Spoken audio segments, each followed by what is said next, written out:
Magluluto tayo ng low-carb puto cake. Sa isang mixing bowl, maglagay ng coconut flour, baking powder, pure allulose. Pagkatapos, haluin ng maigi. Then add eggs. 3 eggs lang po muna ang ilalagay natin. Then add cream cheese and melted butter. Maglalagay din tayo ng vanilla. Then mix using electric hand mixer.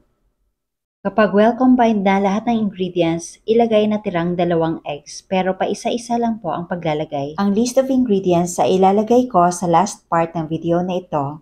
Ngayon, prepare na po natin yung baking pan. Nag-spray lang ako ng coconut oil, pagkatapos ilagay ang parchment paper. If you love this recipe, please like and share and follow me for more low-carb recipes and health tips.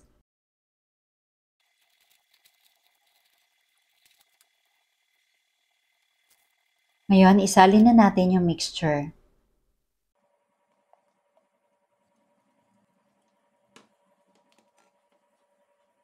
At maglalagay lang po tayo ng toppings na cheese and salted eggs. Pero base po dito sa niluto ko, much better na ilagay po natin yung toppings 5 to 10 minutes before po natin hanguin. Steam lang po natin ito over low-medium heat. Then, let it cool down. Ito po yung purpose bakit ko hinabaan yung parchment paper kasi para mas madali pong kunin sa molder. Then, slice. Kaya ko po sinabi na 5 to 10 minutes before hanguin tsaka ilagay ang toppings dahil ang salted eggs ay napunta po sa gitna. Pero okay lang yan, importante masarap. Tikman natin.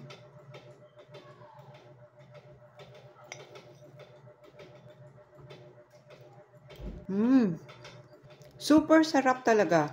Promise.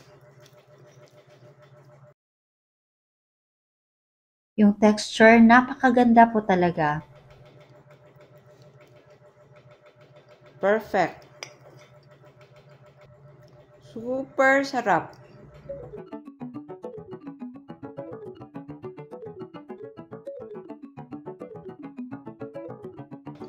You must try this.